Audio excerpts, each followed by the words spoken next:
Okay, W202 C220, 1996. I'm replacing the front driver's seat cushion. It's not in horrible condition, but as you can tell, the seams are starting to pull apart. This is going to happen on all old Mercedes. What happens is you get crud, junk, all these little granules of sand. I'm an athlete, so what happens is perspiration tends to accumulate down in here. That sounds bad. I'm not dripping wet when I get into the car. I always towel off, but you get the idea. You get sand, you get gunk, you get grit down in there. And huge thanks to Fupabox for suggesting this video. Actually, I'm just kind of tangenting off on what he said. But you get sand, you get all kinds of gunk that accumulates in there, and the action of the seat when you sit, when you drive, when you sway back and forth, it causes all those granules to kind of chew away at the leather, and eventually it will separate the seams. Plus just normal wear and tear. I've got some cracking here happening at the front of the seat, and it's only a matter of time before it just all goes sideways. So sooner rather than later. Let's start with the removal of the seat. It's fairly simple. What you got is you've got 4 screws which basically hold in the entire seat rails. One mounted on the left, one mounted on the right. You've got a screw here, a screw there, and those are they're inverted E. And I want to say they're E10s, but I'm not 100% on that. I'll check for you. You've got one in the back right here. You've got in the front right here. The electrical connections do have to come off. Much better. The electrical connections come off fairly simply. I'm going to have to let this button go so I can show you the connections. But they mount to the seat under the front right. You've got red, you've got black. They're color coordinated, which is really neat. This little sucker took me about 10-15 minutes almost to figure it out. And I should have looked at the manual first, but I didn't. So all this does is it has a slider here. It's got a slider, and it just simply slides back and forth. It slides into the locking position. You pull on this tab.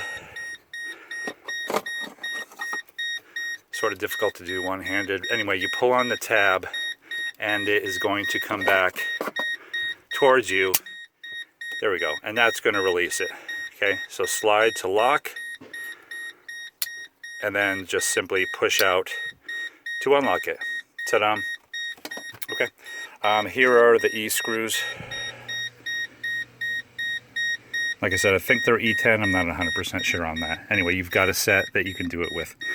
As you can see, all kinds of junk accumulates down underneath the passenger seat, especially if you kind of eat and go like I do sometimes. So it does get fairly gunky.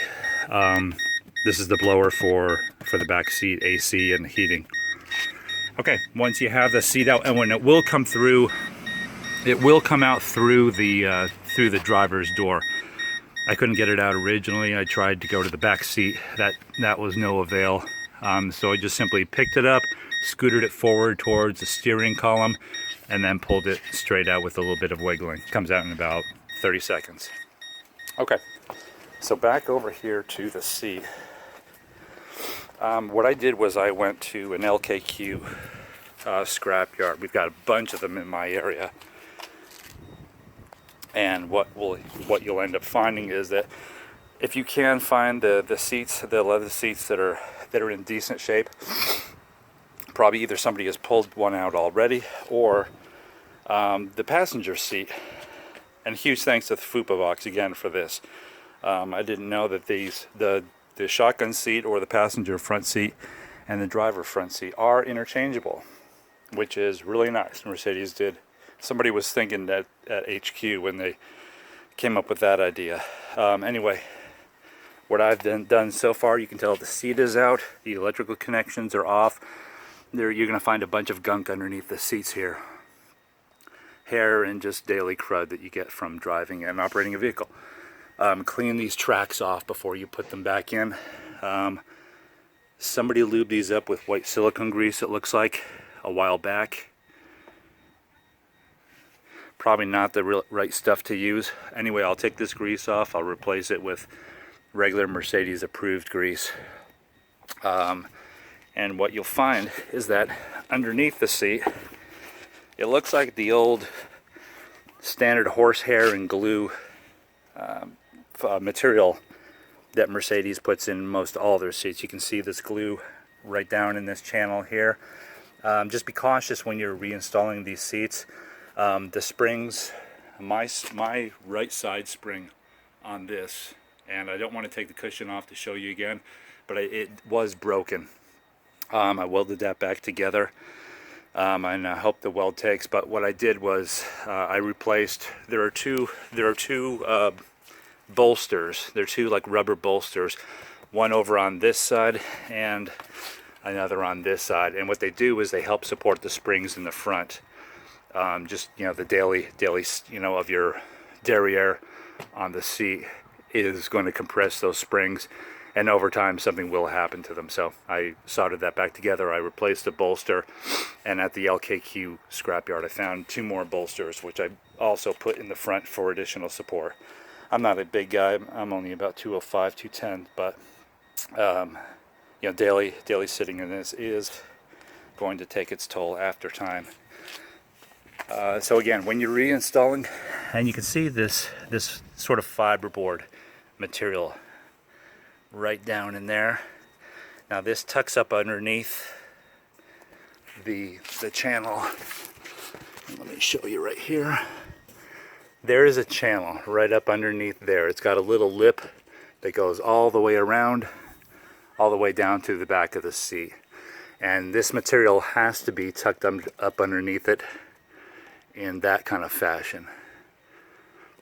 So you'll end up seeing that when you do yours. It does have to be tucked up under there again, all the way to the back. And then you have an additional channel with this kind of fiberboard backing that has to be tucked up underneath the back. After that, there's no real rocket science to it. Just make sure it's snug, it's secure, it's not going to wobble around on you. You're ready for reinstall. What else do I want to tell you about this? Seat care is probably first and foremost. You get the new seat in. Try to, you know, I did this on a sunny day on purpose, just so the leather would expand and you'd have a little bit extra room to keep the seat material as warm and pliable as possible. A lot more difficult to do on a cold, rainy, wet day like they've got up in Canada or the Northeast US. That's really about it, I think. Once you've got that reinstalled, just seat care. Make sure you clean this regularly. Use a shop vac. Get all the gunk out of the cracks of the seat, and just, you know, baby it a little bit, and your leather seats will last much longer. That's it. Thanks for watching.